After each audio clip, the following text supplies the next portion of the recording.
Good morning students. ये video मैं देहरादून उत्तराखंड के स्टूडेंट्स के लिए बना रहा हूँ जिस कोर्स में आप स्पेशलाइजेशन करना चाहते हैं उसके बारे में हम लोग डिटेल डिस्कशन करने वाले हैं। अबाउट दी टॉप कंपनीज कौन सी है, उसके लिए टॉप सैलरीज क्या क्या मिल सकती है, about the top best colleges जो आपके लिए हो सकती है, अबाउट दी मोर एजुकेशन, हमारी क्लासेस चलती है मोर एजुकेशन के नाम से, उसके बारे में डिस्कस करेंगे। About everything we are going to discuss over here. तो चैनल को सब्सक्राइब कीजिए, वीडियो को लाइक कीजिए, बेल आइकन को हिट कीजिए, never miss any update from us. बाकी की इन्फॉर्मेशन हमारे सर आपको देने वाले हैं। Thank you.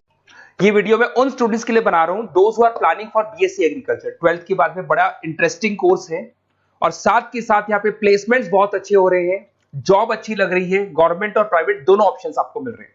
अगर मैं इंडिया की बात करता हूं 70% इंडिया में एग्रीकल्चर है और एग्रीकल्चरिस्ट कंट्री है, तो यहाँ पे डिमांड हमेशा बनी भी रहेगी और बूम भी चल रहे हैं। अगर अपन इसमें देखें तो अपन एग्रीकल्चर को डिस्कस करेंगे, हॉर्टिकल्चर डिस्कस करेंगे, agri business management, forestry, organic farming, plant protection, agriculture biotechnology, agriculture economist, seed technology, soil science, इनको सबको अपन डिटेल में डिस्कस करने वाले हैं। अभी न्यूज़पेपर में आया है 2027 तक 42% काम आर्टिफिशियल इंटेलिजेंस और मशीन लर्निंग के थ्रू होगा।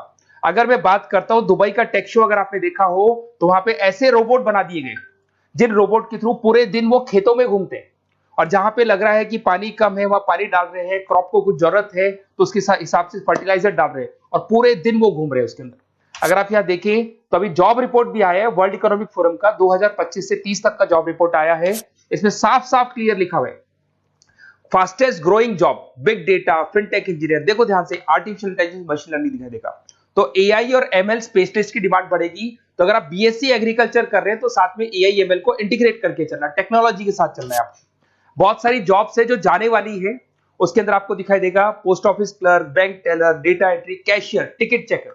अगर मैं कैशियर टिकट चेकर की बात करूं तो कैशियर वो होता है जो पैसा डिपॉजिट करता है। आजकल आप बैंक में मशीन से पैसा डिपॉजिट करा रहे हो, विड्रॉल कर रहे हो, पासबुक आप मशीन से अपडेट कर रहे हो, तो यहाँ पे बहुत सारी जॉब जाने वाली है। मेरे बारे में थोड़ा सा बताता हूँ। 2006 से मैं पढ़ा रहा हूँ, ऑनलाइन ऑफलाइन रिकॉर्डेड तीनों मोड पे मैं क्लासेस लेता हूँ। टॉप कॉलेज है एमबीए का जहां मैं बच्चों को लेके जाता हूँ हर साल। मुंबई में पढ़ा रहा हूँ, जयपुर में पढ़ा रहा हूँ। ये जो मेरा नंबर है, आप इस पे कॉल करके बेस्ट कॉलेज के बारे में पूछ सकते हैं, कहाँ से करना चाहिए।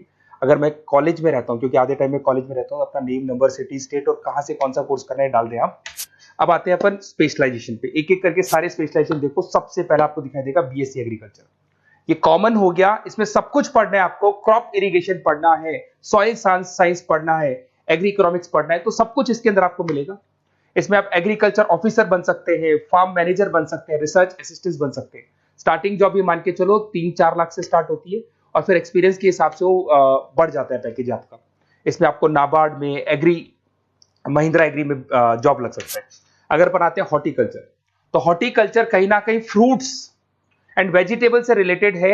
यहाँ पे सारे जितने भी फ्रूट्स एंड वेजिटेबल्स है ऑर्गेनिक, जिसके अंदर अपन कोई पेस्टिसाइड्स या कोई केमिकल्स यूज नहीं करेंगे, वो ऑर्गेनिक फार्मिंग के थ्रू करते हैं इसके अंदर। तो यहाँ पे आपके फ्लावर्स हो गए, फ्रूट्स हो गए, वेजिटेबल्स हो गए, क्वालिटी फ्रूट्स, जिसका अपन मार्केट में जब सेल करते हैं तो बहुत अच्छा अपने को उसका रेवेन्यू मिलता है। तो इसके अंदर आपको हॉर्टिकल्चरिस्ट बन सकते हैं आप, उसके बाद में नर्सरी मैनेजर बन सकते हैं। तो पैकेजेस बहुत अच्छे मिलते हैं। पतंजलि हर्बल ग्रीन के अंदर आपकी जॉब लग सकती है। अगर मैं बात करता हूँ एग्री बिजनेस मैनेजमेंट, ये कहीं ना कहीं एग्रीकल्चर और बिजनेस का लिंक करते हैं। आज अगर किसी फार्मर ने कुछ प्रोड्यूस कर लिया, उसको बेचना है, तो कहीं ना कहीं किसी बिचौलियों को या होलसेलर को बेच देता है, होलसेलर जाके रिटेलर को बेचता है, रिटेलर कस्टमर को बेचता है। तो यहां पर फार्मर को जो प्रॉफिट होना चाहिए बहुत लिमिटेड प्रॉफिट होता है। तो यहां एग्री बिजनेस मैनेजमेंट का काम है कि आपको बिजनेस कैसे करना है, किस तरीके से मार्केटिंग करनी है। आपने फार्मर ने जो भी प्रोडक्ट बनाए उसकी क्वालिटी बहुत अच्छी है, सब कुछ अच्छा है, तो उसको कैसे मार्केटिंग करना है, लोगों को कैसे बताना है, जिससे कहीं ना कहीं प्रॉफिट मार्जिन क्या होगा, फार्मर्स का बढ़ जाएगा। That is what agri business management. इसमें रूरल बैंकिंग ऑफिसर बन सकते हैं आप, एग्री सेल्स एग्जीक्यूटिव बन सकते हैं, एग्री बिजनेस मैनेजर बन सकते हैं। तो बहुत सारे ऑप्शन मिलेंगे। पैकेज वही 4-5 लाख से स्टार्ट होता है इसका भी। फॉरेस्ट्री, अगर आपको वाइल्ड लाइफ में इंटरेस्ट है और आपको लगता है कि आपको जो भी स्पीसीज है, वाइल्ड लाइफ स्पीसीज है, उनमें इंटरेस्ट है, उनको बचाना है, ग्रीनरी बचानी है, पेड़ नहीं कटने चाहिए, तो वहां पे फॉरेस्ट्री सबसे बढ़िया है। यहाँ पे फॉरेस्ट ऑफिसर बन सकते हैं, वाइल्ड लाइफ इंस्पेक्टर बन सकते हैं। तो ऐसे पैकेजेस अच्छे मिलते हैं इसमें, ये ऑप्शन भी अच्छा है आपके लिए।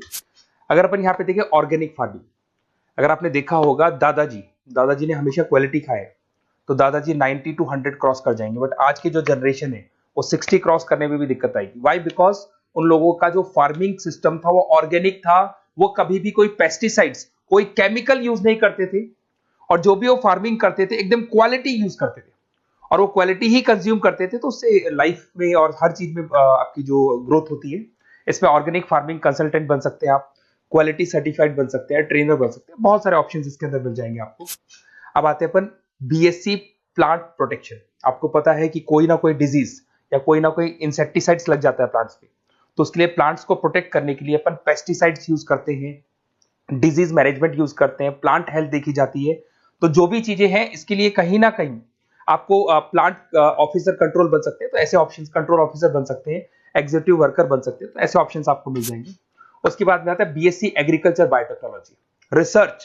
ये कहीं ना कहीं रिसर्च से रिलेटेड जॉब मिलेगा आपको। इसके अंदर आपको बायोटेक्नोलॉजी, क्रॉप इंप्रूवमेंट रिसर्च के बारे में मिलेगा कि जैसे कैसे अपन क्रॉप को इंप्रूव कर सकते हैं, कैसे यील्ड बढ़ा सकते हैं, कैसे प्रोडक्शन बढ़ा सकते हैं, तो उसके ऊपर रिसर्च किया जाता है। उसके बाद में आपको मिलेगा बीएससी एग्रीकल्चर इकोनॉमिस्ट। इकोनॉमिस्ट का काम होता है डिमांड और सप्लाई को चेक करना। क्या मार्केट में लग रहा है कि इस बार जो खेती हुई है बहुत कम हुई है, बारिश होने से खराब होगी, तो जो लिमिटेड खेती हुई है उससे प्राइसेस क्या होंगी, बढ़ जाएंगी। तो अगर आपने कम प्राइस में बेच दिया तो आपको लॉस होगा। तो आप प्लानिंग करो कि डिमांड सप्लाई का कैलकुलेशन करके प्राइस ज्यादा रखनी है, प्राइस कम रखनी है, ये सारी की सारी कैलकुलेशन किसके थ्रू होती है, बीएससी एग्रीकल्चर इकोनॉमिक्स के थ्रू होती है। उसके बाद में आता है बीएससी सीड टेक्नोलॉजी। भाई सीड जो है ना, उसी से फर्टिलिटी आती है और उस सीड से ही कहीं ना कहीं आपका जो प्रोडक्शन है या यील्ड है वो इंक्रीज होता है। तो ये सबसे इंपॉर्टेंट है। तो आपको सीड की क्वालिटी को इंप्रूव करना है, हाइब्रिड टेक्नोलॉजी यूज करनी है, क्वालिटी कंट्रोल यूज करना है, जिससे कि बढ़िया से बढ़िया सीड इंप्रूव होगा। तो सीड एनालिस्ट बन सकते हैं, प्रोड्यूसर सुपरवाइजर बन सकते हैं। बीएससी सॉइल साइंस बहुत इंपॉर्टेंट है, सॉइल की फर्टिलिटी को चेक करना है। अगर सॉइल आपका फर्टाइल नहीं है तो कैसे उसको फर्टाइल बनाना है, कैसे मैक्सिमम क्रॉप आपको यूज करनी है। क्रॉप इरिगेशन बोलते हैं, जो अलग अलग टाइप की क्रॉप्स यूज करते हैं, जिससे कहीं ना कहीं आपकी सॉइल की क्या बढ़ जाएगी, फर्टिलिटी बढ़ जाएगी। अगर आपको कोई बेस्ट कॉलेज की रिक्वायरमेंट है तो बेसिकली मेरा नंबर है, इस पर आप व्हाट्सअप कर सकते हैं, पूरा डिटेल में आप लोगों के साथ डिस्कस करूंगा।